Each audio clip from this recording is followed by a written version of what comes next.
You use the key word, and that's personalization. Medicine has gone through this evolution where everybody's following clinical guidelines, which drives me a little bit crazy. I think algorithms is something I probably would stay away from when I'm describing what I'm doing, as much more around the whole personalized care. So anybody who comes in, they have their own value proposition. They have their own goals. So for me, the biggest thing is, because I do an integrative medicine approach, and I think this frustrates some patients who just give me hormones. I cannot do that. I do the full history, which is biopsychosocial, spiritual. I need to know what you're eating, exercise. So that forms the basis of everything. Lifestyle is the crux of the matter. Anything on top of that is icing on the cake as far as I'm concerned, including hormones. Welcome to Personalized by VitaminLab, the show where we dive deep into the world of personalization in healthcare. I'm your host, Dr. David Duizer. Please remember that the following discussion is for educational purposes only and is not intended to diagnose or treat any disease. Speak with your healthcare practitioner first before integrating anything that you learned today. Join us as we explore the remarkable stories, breakthroughs, and possibilities that come with the pursuit of personalized healthcare.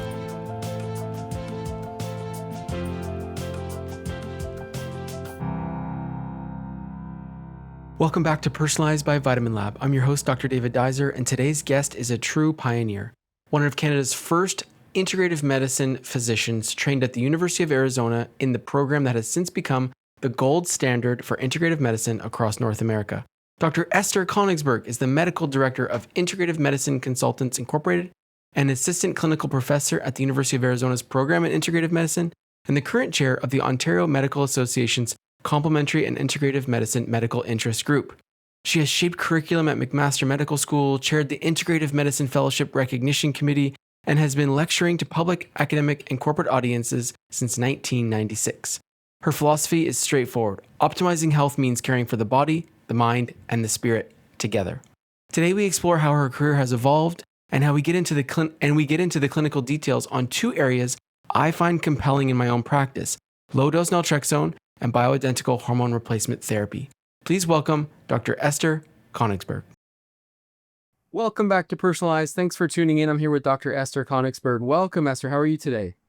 I'm great. Thank you so much for having me today. Thanks for coming on the show. I'm so excited to speak with you. You'll be the first sort of Canadian integrative medicine physician that I've had on the show, and I've wanted to talk to someone in your field for a very, very long time. So I really appreciate you coming on. It's such an interesting time for integrative and functional medicine. So again, thank you. Oh, it's my pleasure. Always happy to talk about this. Amazing.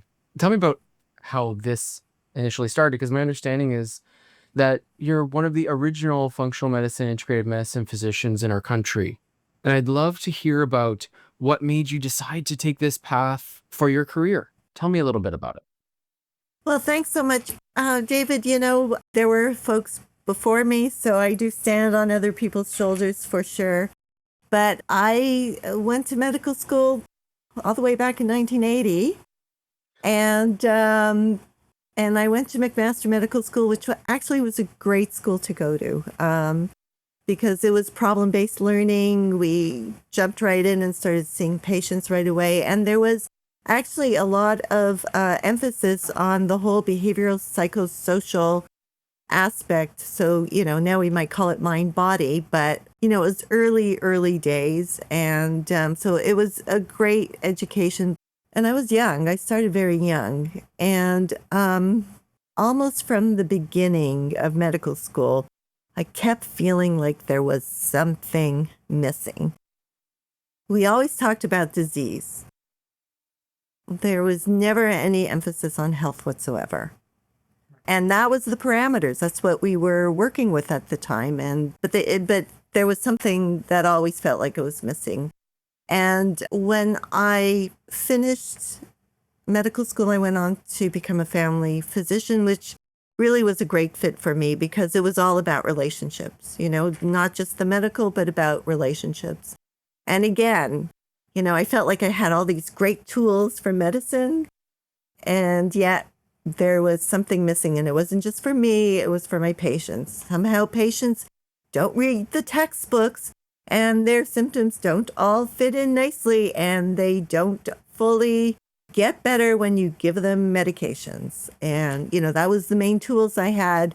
We had a little bit around, doing a little bit of counseling, a little bit around lifestyle, but mainly most of the tools I had, truthfully, were medications. And people were not feeling the way they wanted to feel. They were, they were feeling, they could have been feeling better. Some people suffered from side effects, but there was not a return to health, if you will. And again, we're talking now the 1980s. Medicine was practiced in a silo. So great folks like yourselves, naturopathic doctors, I never crossed paths with them. I didn't cross paths with chiropractors or any other sorts, we dealt with physios, etc. But, we were very siloed at that time. And there were perceptions around quackery.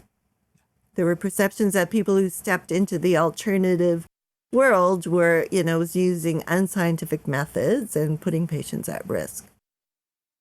So that's where I was in the 1980s, when I think it was the early 90s, when I first heard an interview of kind of like a personal growth guru named Tony Robbins interviewing this gentleman with an Indian accent who happened to be Deepak Chopra. Wow. And I don't know if you know who Deepak Chopra is or who your audience, he's been around for quite a while. But I would say that he's a wonderful physician who's brought a lot of Eastern medicine into mainstream medicine, or at least the consciousness of people in North America. And when I heard him being interviewed, everything he said fully spoke to me. And that started me on a journey. That was mid-90s when I first started to study with Deepak. I became a meditation teacher. I started teaching classes at that time based on Ayurveda, which is an Eastern form of medicine. And then there was a little bit of local publicity about it, and then patients started flocking to me who were saying, we want a more broad approach, but I didn't have that as of yet.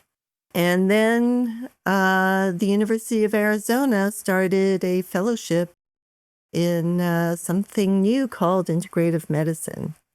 And through my connections through Deepak, I found out about it. And I missed the first class, but I got in on the second class that they had. So I was able to practice. It was distance learning with some in-person conferencing as well. And that really got me into the whole field of integrative medicine. Wow, so cool. What a story. Yeah, so that was between 2001 and 2003, and I haven't looked back since. Very interesting to go from, to include teaching in your career so early, and to be teaching sort of outside of what you're doing on a day-to-day basis, but really it's inside. I just love that. That's so cool. So was there a patient or something or some experience you had in the 80s that led to this kind of transformation in the 90s? You know what I would say? It was many, many, many, many patients. It was cumulative. Nothing in particular. I mean, what I could say is the very first time where I felt that there was something really wrong was 1 month into medical school when I attended a delivery and things were being done to that woman rather than empowering her to give birth. And that's when it felt fully wrong. Now, luckily, medicine has come along from that point of view. And, we work regularly with midwives now, and it's not quite like that. But I would say that was the first time where I just felt like, whatever we're doing, this is absolutely wrong. Mm-hmm. Mm-hmm. Yeah, I hear you on that side of things for sure. And things have changed. That's definitely true. And I'm wondering about your opinion about like conventional, the family physicians currently who might have the same thoughts as you, the same drive. I bet there's tons. I know many physicians who really love to think about optimal wellness and helping people heal. There's just not the time in the day, or the structure's not set up properly. But you entered into this teaching realm. And actually, we have some group-based classes that are run by internists typically, and facilitated by a team here. in British Columbia. That's very, very cool. But I bet you there's tons of people, don't you think, in your profession currently who are thinking the same way that you did back then? Well, to give you an idea, so I practice in Ontario, and I've been chairing it's called the Medical Interest Group, but it's actually a section of the Ontario Medical Association for Complementary and Integrative Medicine. And I don't know who these people are, but we have over 600 doctors Wow. who have joined our group and are interested in what we do. So that gives you an idea. But you hit the nail on the head. Delivering integrative medicine takes time. And that's usually something that physicians don't have a lot of time. So it's not really, and I eventually had to leave family medicine in order to practice the way I wanted to practice, unfortunately. So now I just do consulting. So unfortunately, at this moment in time, the way that it's mostly structurally set up, it is difficult to really do a full integrative medicine approach. Yeah, it's not made easy here, is it? Yeah.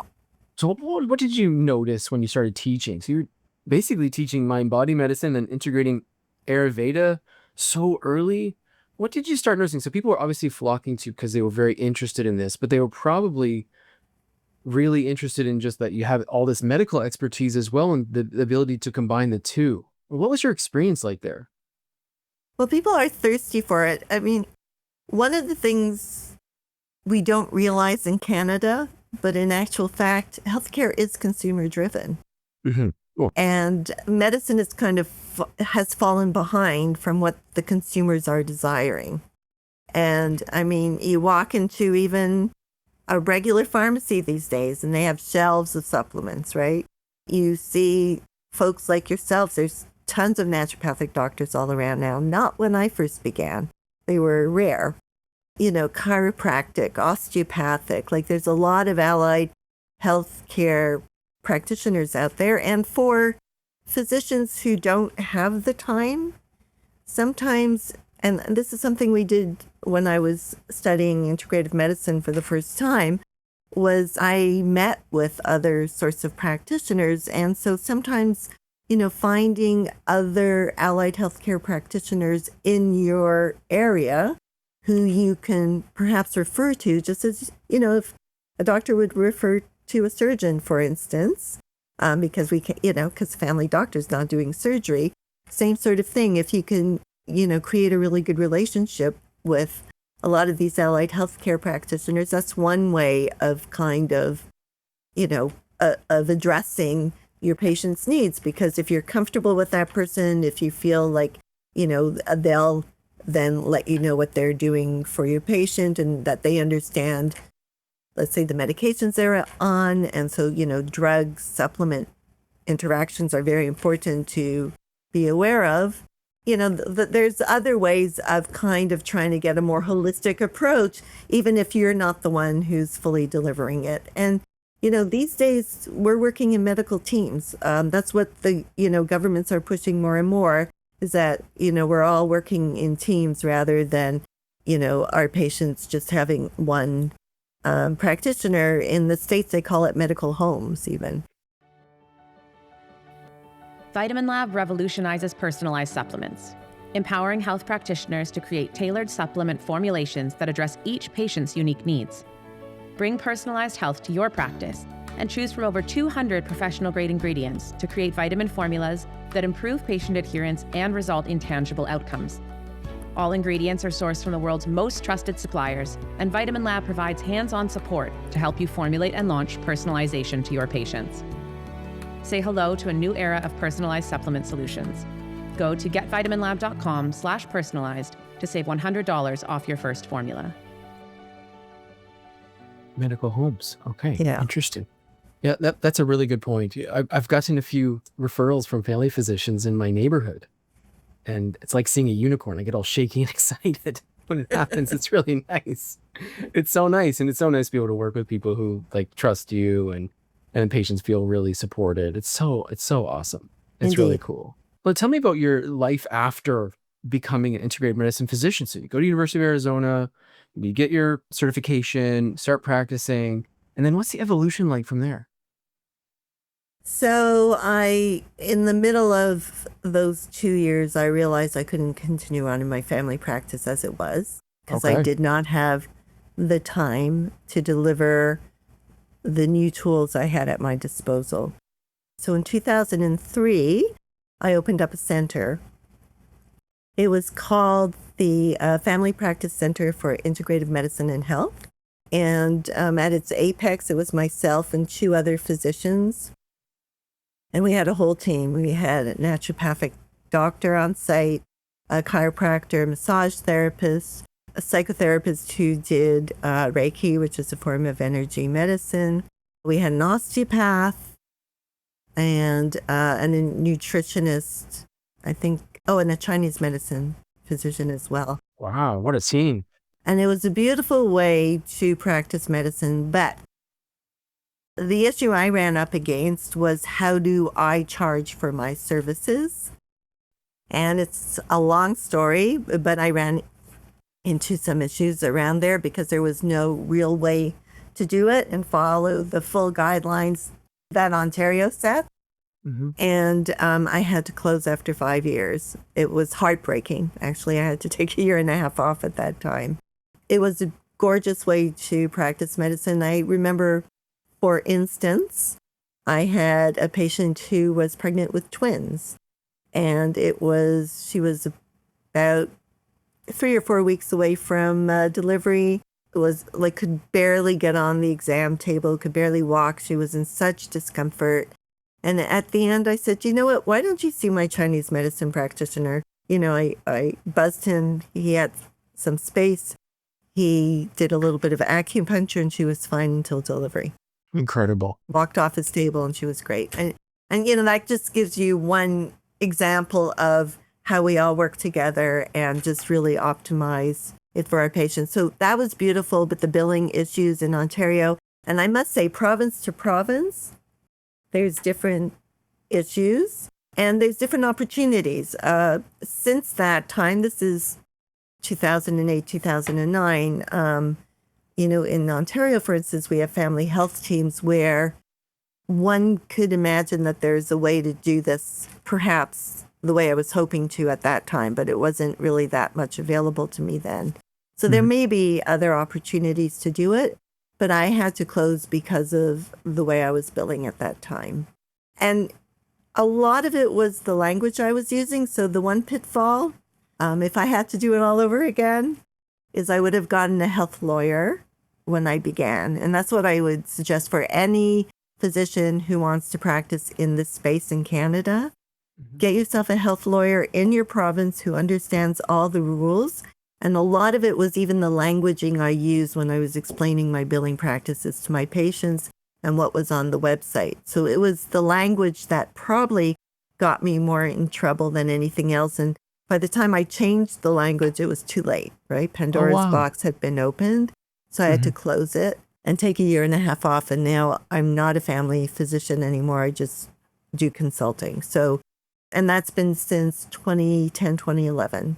Patients find me who are interested in a broader based approach where they're feeling like they've gone in all as far as they can with their journey with medicine. And that's not to say that they abandon their family physicians or anything. I do not take their place, but I work with them to really help optimize their health and wellness, and they can continue with, other practitioners as well. Very interesting. So is that the only way now in Ontario for someone with your expertise to practice?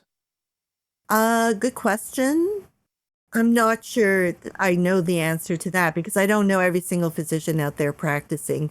And all of us in the integrative medicine space practice a little bit differently, I think we're going to be talking about hormones in a little while. It ended up being that a lot of people flocked to me who are very interested in that. So I became more of an expert in that area as it happens, as I've been consulting.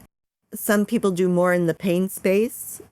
And I'm sure there may be some family physicians out there who incorporate a little bit of this stuff. but I'm not sure if they're full-on integrative or not. So it's a good question. I don't know the full answer, but I do know that the answer, and actually we just had a talk, we had a health lawyer speak to our group that, whatever you want to bring into your practice, if it's kind of outside the regular mainstream way of diagnosing and billing, set yourself up so that you understand the laws and that you're practicing within the parameters that your province gives you. Yeah, for sure. That's such great advice. I'm just thinking about if there's a family physician watching who's interested in either adding this to their current set of expertise or is completely making the transition to this type of practice. Like, if the best probably way to enter is to get a health lawyer and help them figure out your messaging and the structure of your practice is super smart. So with the consulting role that you play currently, do you have prescription rights in your province? Can you write the hormone prescriptions and practice in that way? Yeah. Incredible. Yeah, I still have all the, I'm still a member of the Canadian College of Family Physicians. I still have my medical license to practice, so therefore I have full prescribing rights. Excellent. Yeah. So you're just not in a primary care role, I guess, is the key part of the consultancy. Oh, excellent. Okay. Well, that makes total sense then. And I know a person who's working in British Columbia who's doing this exact same thing as you. Got the prescribing rights, part of their medical board, but outside of the primary care system and has to make that known. I love that. Okay, that's really cool. That's really, really cool. So let's dive into personalization, because obviously over these last decades and decades of your career, you've developed this reputation as someone who can personalize integrative care for the actual, patient sitting in front of you. And I know that you've got tons of expertise in hormone replacement therapy and low dose naltrexone. And these are two areas that I'm really, really interested in. And I'm always looking to learn more. And I just feel like even after 10 years, I'm so much less experienced than you. I still feel like every day I'm sort of adjusting my algorithms, trying to get better. And I'd love to learn from you. So let's start with bioidentical hormone replacement therapy. Could you please walk me through some of the things that kind of inform your approach to this type of care? Start lab work and making your choices around which medications to use. Walk me through your process, please. So you use the key word, and that's personalization. So I have to say that medicine has gone through this evolution where everybody's following clinical guidelines, which drives me a little bit crazy. So I think algorithms is something I probably would stay away from when I'm describing what I'm doing, as much as, much more around the whole personalized care. So anybody who comes in, they have their own value proposition. They have their own goals. So for me, the biggest thing is, and because I do an integrative medicine approach, and I think this frustrates some patients who just give me hormones. I cannot do that. I do the full history, which is biopsychosocial, spiritual. I need to know what you're eating. I need to know what, exercise. So that forms the basis of everything. Lifestyle is the crux of the matter. Anything on top of that is icing on the cake as far as I'm concerned, including hormones. Now, listen, I'm a menopausal woman. I've been through it myself. I know. I think I had every symptom in the book myself. So, hormones to me are vital, but it still is something you still need a solid foundation. And I have a lot of compassion for people who have issues, challenges with lifestyle changes, because that's really hard. It's really hard. But it still is something to become aware of. So that's where I put a lot of emphasis. And then, of course, the individual story about their particular symptoms that they're having, their comfort level with hormones, because very unfortunately, the Women's Health Initiative study that came out in 2002 has put the fear of God into our culture and society. And we do understand it was a very flawed study, but given that there's a lot of baggage that many women come in with hormones. So it's all of that. You have to put all of that into what you're going to do with the patient. I tend to go more towards compounded than what you get in a pharmacy. But having said that, pharmaceuticals they are bioidentical. You can get bioidentical pharmaceuticals. The reason why I don't tend to use them as much is you cannot adjust them or tweak them quite the same way that you can tweak the compounded ones. Very important to work with a good compounding pharmacy to know that it's high quality, that their techniques are right. So symptoms are paramount, and also any concerns for or against hormones I listen to. Education is key. I usually, unfortunately, have to take them back to 2002 to walk them through to where we are today. And another very unfortunate thing is I am an evidence-based physician, or I would call myself evidence-informed, to be more accurate. However, because of the Women's Health Initiative study, we don't have any great studies anymore. We're not doing all those large randomized double-blind controlled trials. So a lot of things we're going by in terms of when I'm giving information for a patient to make their decisions is the best evidence we have at this time, which is not ironclad evidence. Yeah, fair point. So these are kind of all the factors that go into what do we do when somebody walks in. So again, that's why it's not an easy algorithm, if you will. And so I continue to educate and then give them options, and we work from there. And so, a regular menopausal woman with regular, sleep issues, mood issues, hot flashes. And then there's all these other subtler signs, dry eyes, dry skin, dry hairs, besides dry vaginas, muscle aches and pains, itchy skin, weight gain, all of this stuff. So there's, a number of hormones I work with. Usually I would not go beyond starting with estrogen and progesterone. Again, it's usually bioidentical, which means looks exactly like the hormones that women produce. They are synthetic because they are made in a lab. They may come from natural sources, but they look bioidentical to the hormones that we produce. And, we talk about different routes. My favorite routes is usually for women is for the estrogen is through the vagina. Skin secondary, oral I stay far away from because of issues with blood clots, etc. And oral progesterone is usually what I use as well. Absolutely. Makes total sense. Yeah. So that's where I begin, but I use other hormones. I use testosterone in women. I use DHEA in women. Thyroid is something that we often will use as well. And then I don't know if we're going to talk about men, but I also see men, and I also do hormone therapy with men as well. Excellent. Yeah, it's a really important space to be working. It's just lacking on the hormone side for men as well.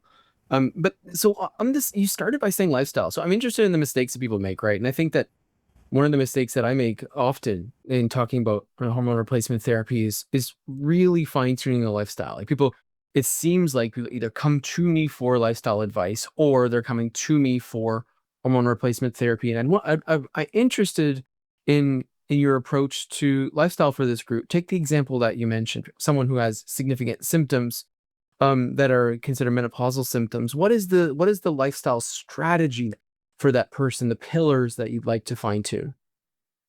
Well, I always start with mind, body, stress, find out about their relationships, about how they manage stress, and give them tools for managing that. Sleep hygiene is really important. Exercise is super important. Helps with energy, helps with keeping joints lubricated, helps with mood, huge impacts on mood. And again, there's a lot of mood changes that come with menopause. And then food is huge. If you drink alcohol before you go to sleep at night, you're way more likely to wake up with hot flashes, way more likely to have sleep disturbances. If you have a lot of sugar in your diet, also can have a big impact. Caffeine has a huge impact on hot flashes and sleep. And these are, the big things that women are dealing with. The amount of fiber we have in our diet and how we metabolize estrogen is also really important. And again, some people are more apt to make changes than others. But for me as an educator, I can let them know how these things will impact on how they're feeling. And sometimes we may not get exactly where they want to get if these lifestyle changes haven't been addressed. And I'm not, in my role as a physician, I never judge anybody because, again, I do understand how difficult it is to make changes. But, it's a lifelong learning process. None of us are perfect. I'm not perfect. I love sweets and chocolate, and that's my downfall. So we all have trade-offs, right? We all have trade-offs. So that's basically some of the pillars that are really, really important to take. Love it. And then there are supplements out there that can also help really mitigate many hot flashes for perimenopausal women. I know some doctors go to hormones right away. I tend to go more with herbals that I find work super well to really help regulate irregular periods as they're in the early perimenopausal time, to help reduce, let's say, the extent of bleeding. So I tend to go more towards that realm before we push on to hormones. What kind of approach might you like there? What kind of herbs are you speaking about? Well, maybe you do this too, David, but one of my favorites is chaste tree and vitex. For sure. Yeah. There's this thought that it probably increases our own endogenous, our own internal progesterone, so that one of the more common symptoms of early menopause is getting more frequent periods. And also worsening or new onset of premenstrual syndrome, which is mood. And I find chaste tree vitex works super well. There's a product that I tend to use that also helps to reduce bleeding and breast tenderness, and that works really very well with my patients as well. It has some indole 3-carbinol or DIM in it. So those sorts of things I tend to use as first line, unless somebody says, no, just give me hormones, and then we can play around. But I'll go very low dose at that stage. But it's interesting. Most of my patients who are coming in for hormones, if they're perimenopausal and I give them some herbal alternatives, are very happy to take those. Yes, for sure. No, totally. I understand that. So what's the follow-up schedule like? How often do you meet with people? And what are you looking for in that first visit? So for a full-on menopausal woman, you don't need to do labs to decide to start estrogen and progesterone, because we know that their estrogen and progesterone levels are going to be very low. So often it'll be a prescription for that. And I want to see them no sooner than 4 weeks. And I would, at that time, depending on their symptomatology, do other labs. And if we're just talking about hormones right now, I would do testosterone levels, DHEA levels, and thyroid levels as well. Those are my regular things to do. Within 3 weeks, even sooner, most women start to notice a huge improvement in the harder signs of menopause, which is the hot flashes, the sleep disturbance. The softer signs that I was talking about in terms of skin, joints, hair, all that takes at least a good 2 months to notice. In terms of blood levels, sometimes, especially if it's a perimenopausal woman, I may be doing some estrogen levels just to make sure I'm not giving too much or too little. And you got to wait at least 3 weeks to get, So that's why at least 4 weeks, probably sometimes 6 weeks. The thing is, you can get initially some side effects from hormones. It could be a bit of breast discomfort. It could be a little bit of breakthrough bleeding. So often it's good to see somebody, in the not too distant future, even though you're preparing them for this. Any side effects are usually quite disturbed by, and people need some reassurance. So that's why I wouldn't go any longer than 6 weeks. Mm-hmm. Okay, excellent. Thank you for that. And the second piece to this is that you mentioned a few times about the education and taking a woman back to the Women's Health Initiative and going through that. And I'm finding that it's taking too long. I like to spend lots of time and to be very clear and for everyone to know exactly what to expect. but I find that this conversation is taking me 15 to 20 minutes to express it effectively. And I'm wondering if you have some tips for me to make it more succinct and right to the point. What does a person need to know? Well, first of all, I give handouts. That helps. So that helps. So a handout, and, cut it a little bit, because then you can just reread the handout, and then, you'll remember everything that we've talked about. What do they need to know? They need to know benefits, risks, and side effects. That's what they need to know. So you talk about what the benefits will be. You talk about if risks, and of course, you're, as a medical professional, you want to make sure that there's no contraindications for them to go on hormones. I don't tend to put any patient who's had breast cancer on hormones. That's a whole long discussion. Mm-hmm. But I do not do that. I know some people do, and I've decided not to do that in my practice. And side effects are very important, because it's something where somebody might stop therapy if they're not prepared for side effects. And Completely. Also, interestingly, human condition is so many times, like, all their complaints, and I keep really good notes, are so much better, but the first thing that the patient will start talking to me about is side effects. And it's like, okay, let's first go back to what you were telling me and let's find out about, has anything changed? And usually everything is so much better, but there's this one small side effect, and I think it's our human nature that we come in with the complaint rather than everything that is already working. So that's part of why I think it's really important to explain the side effects so that they continue it, because they are having so many improvements everywhere else. Definitely. Absolutely. Yeah, no, that's an excellent point. And what happens with those improvements when a person hits the 5-year mark? And how quickly do we have that conversation? People are always interested. In my neighborhood, people know about the risk being incredibly low in the first 5 years of anything.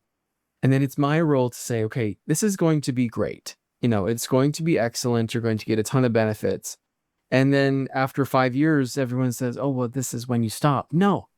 How do we discuss what happens initially? Like, I'm talking in the first 3 to 6 months, when they start to notice the benefits and start to be concerned about having to stop in 5 years. How do we explain that?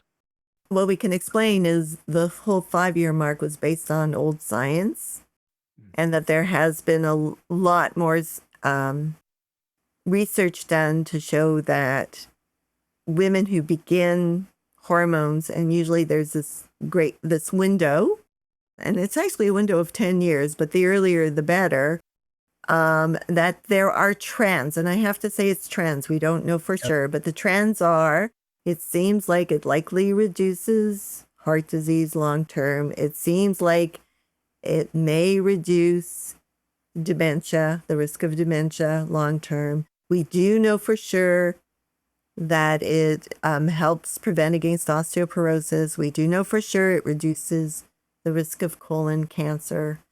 But the other thing too is some women say, well, I'm not in menopause anymore, right? I'm probably not getting hot flashes. So, do I need to take it? So some women, actually menopausal symptoms can last for 10 years, but do understand that as soon as you stop these hormones, there's the softer signs that may creep back, which would be the vaginal dryness, the muscle aches and pains and stiffness, and then possibly, the other risks that we were talking about. But I cannot, talking about the long-term prevention, I cannot say that with 100% certainty at this moment in time. It would do my patients a disservice. There are nuances there for the kind of therapy you're on, but I think that might be another talk. And then, so they have to understand that some symptoms will return, even if it's not the hot flashes. Sleep disturbance often will return as well. Mm-hmm. The big issue around the 5-year mark is breast cancer risk. Again, we don't have a clear idea of what that looks like. Very sadly, around 1 in 8 women will get breast cancer in their lifetime. It seems that women who are both on both estrogen and progesterone, not for women who are on estrogen alone, their breast cancer risk does not seem to go up. But women who are on estrogen and progesterone, there may be a small increased risk above that baseline 1 in 8 to the same degree as somebody who is overweight and drinks alcohol regularly. So it's a small amount. And then, and again, it's everybody's value propositions. If everybody feels like breast cancer is the worst thing in the world, then they may decide they want to go off of it. Now, what studies are tending to show is that there's no increase in mortality from the breast cancer, though who wants to get breast cancer, but still there's no increased risk in mortality. And along those lines, that the breast cancers seem to be more benign if you're on hormones. Right. But that's the 5-year mark we're talking about. That's actually a really good way to put it. I never discussed it in the way of lifestyle related metabolic disease risk versus year 6 to 10 risk from this. It's very interesting. Yeah, thank you for that. And well, thanks for that discussion. It's really helpful for people to hear from your perspective, doing this so many times, how you might approach this. The other thing that you approach really well that I've learned about a little bit from you and reading through your materials is low-dose naltrexone. It's something we use in our practice a lot. I know a lot of naturopaths in Vancouver specifically use low-dose naltrexone as part of their supportive care and holistic approach to chronic disease management. And if you could tell us a little bit about how you got into low-dose naltrexone, like where did you first learn about it? What were the applications and how has it evolved over time for you? I first learned about low-dose naltrexone about 15 or more years ago from a patient who was asking for it. No way. Yeah. Love that. That's cool. So I did my research, and so it's really interesting because very unfortunately, there's not great studies when it comes to low-dose naltrexone. But again, like when I'm talking about evidence-informed, the risk profile is almost next to none.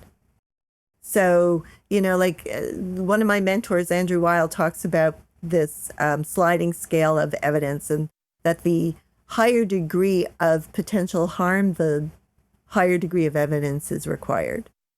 Having said that, there were some interesting studies in fibromyalgia and Crohn's that kind of meet the mark, where low-dose naltrexone is helpful.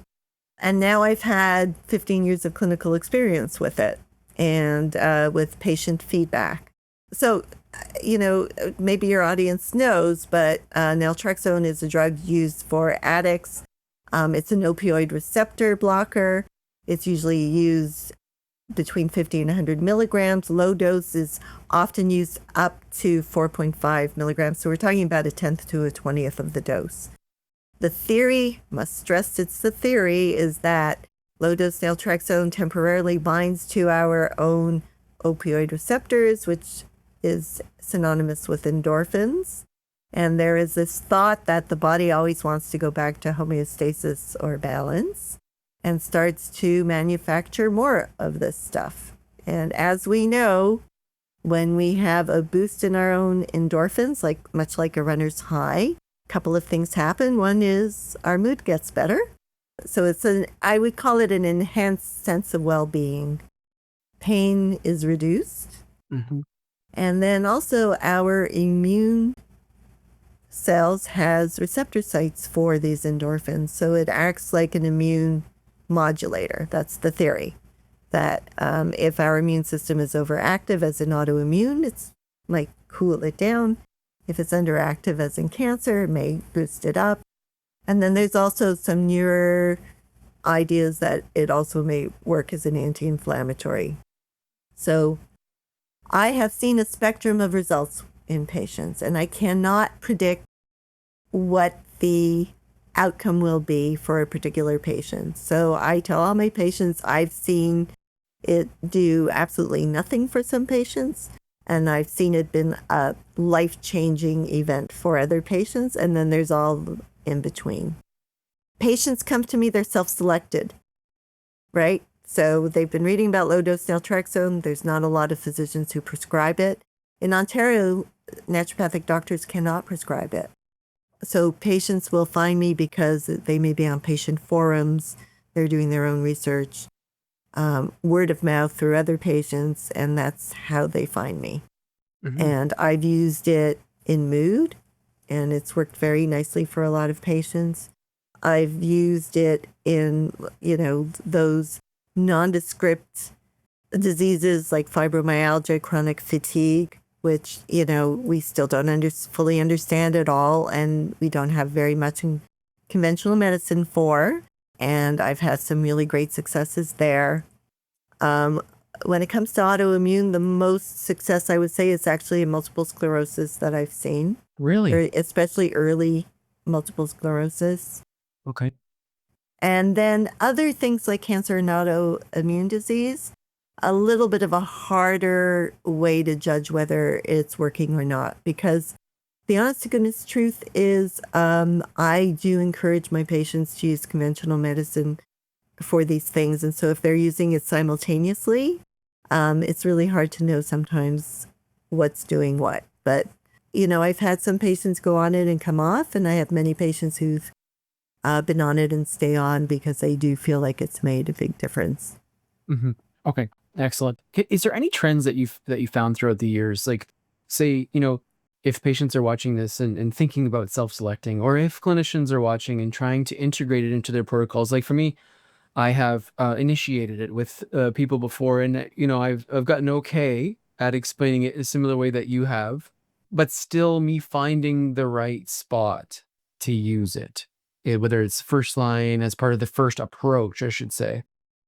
Who is the best patient for this, and what can we expect in the first month, in the most ideal kind of outcome?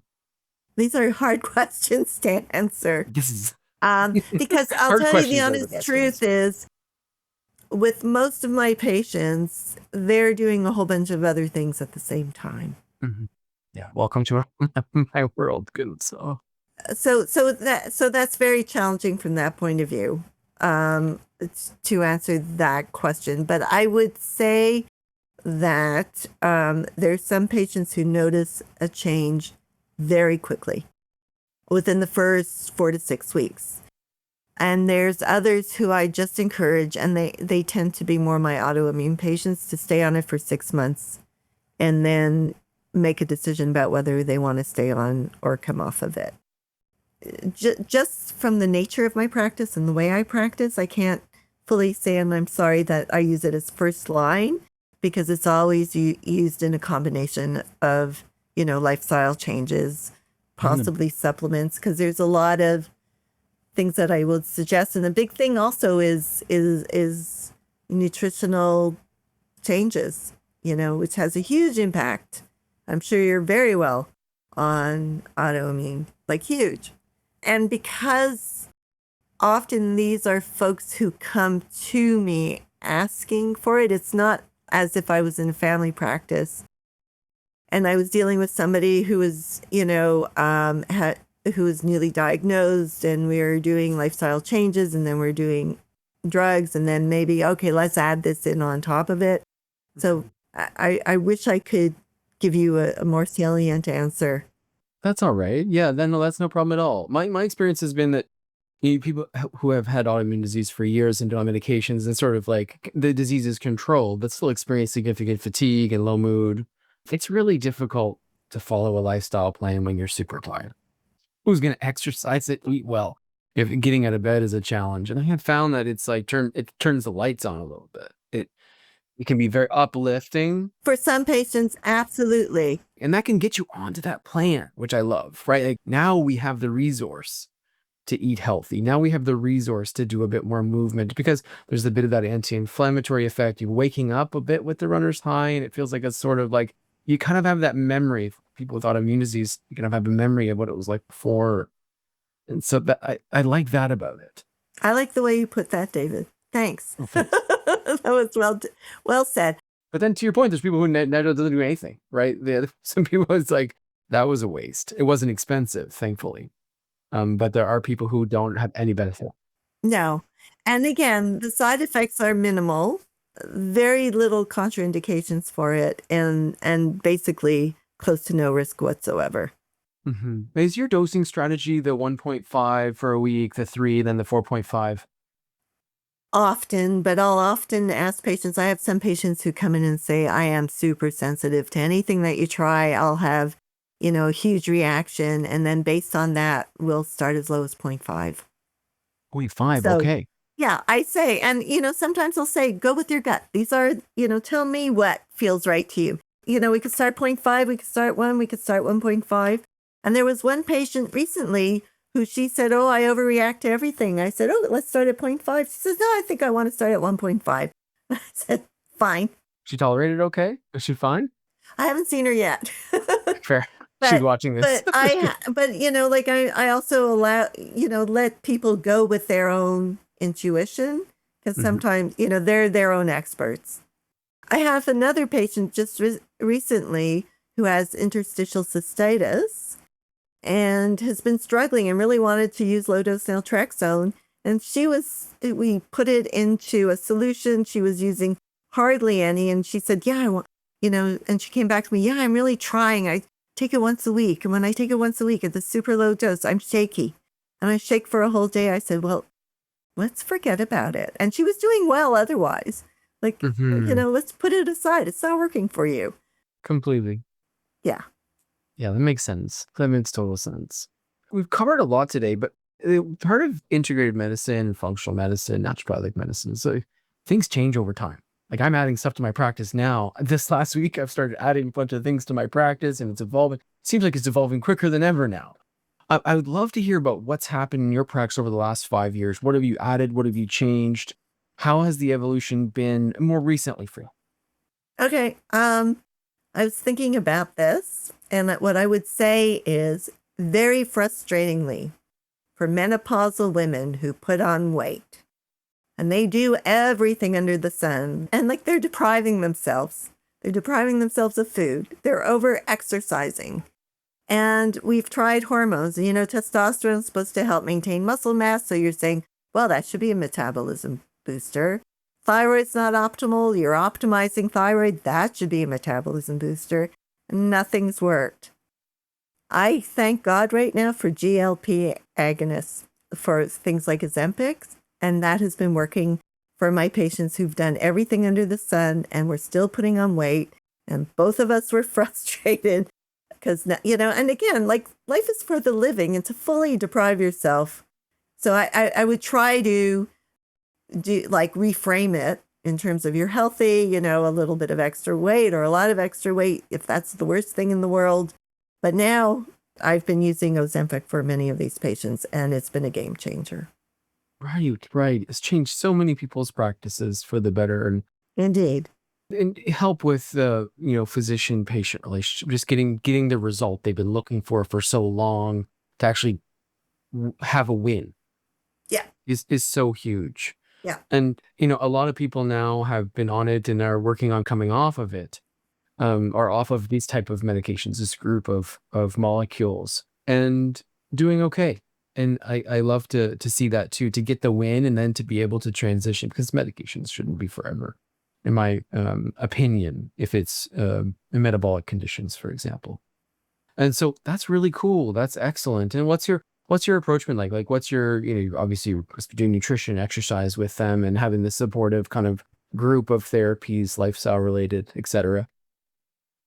Yeah, that's basically it. And again, this has been like the added bit because a lot of these patients that I've been prescribing Ozempic for have been my patients for well over 10 years by now. So they've been doing everything right. And we had been talking about all of that for so long. They have that dialed in. It makes a difference. And, there's some positive studies coming out in terms of long-term benefits, because we do know if you get metabolic health under control, the prevention piece is huge, right? In terms of heart disease and dementia and cancer and all of that stuff. So, to be able to wean down and wean off is fine, but I'm not pushing hard on that either because, again, you see their blood sugars come down, their hemoglobin A1C come down. And so if they're able to wean off, great, but if not, I'm not overly concerned. And it's expensive. Like, unless you have type 2 diabetes, it's not going to get covered. So unfortunately, it ends up being for a certain kind of patient who can afford it. Hopefully in time, it'll be more affordable and then, able to be used by more people. Completely agree. Yeah, excellent. Well, I've learned so much. I'm really, really proud to have spoken to you today and for you to done this show with us. So I would like to thank you so much for your time and just for sharing your experience with everyone. I'm sure there's going to be family physicians in our country who are watching, who are kind of inspired by your story and your ability to help people differently than they're currently doing. It's different, right? Like, is it how you would describe it, that it's different than the practice you had before? It feels really good when people are feeling, healthier and vital and able to improve their quality of life. I mean, what could be better, right? There's this idea of lengthening our health span. And if that's something that can happen, and we don't live in isolation. So if we're doing well, other people around us will probably do better as well. And the other thing is, hopefully it could also be a way of reducing healthcare costs, because so much is spent on chronic diseases and chronic disease management and end-of-life care. So the longer we stay healthy, the better for ourselves, our community, and the planet. Completely. Now, where, Dr. Esther, can people find out more about you if they're looking to work with you or learn more from you? Well, I'm on the internet, so I have a website. It's called integrativemedicineconsultants.com. You could just Google my name, you'll find me. Excellent. Well, thank you so much for your time. I really appreciate it. And I hope to speak with you again soon. Oh, it's lots of fun speaking with you today. Excellent. Have a great day, okay? Thank you. Bye. Thanks for joining us for today's discussion. What about today's podcast resonated with you? Be sure to tag at Dr. David Duizer and at Get VitaminLab. If you're learning from and enjoying this podcast, please let us know by subscribing to our YouTube channel and follow the show on Spotify and Apple. And don't forget to leave us a review. It's the best way to support our podcast, and it helps others find us.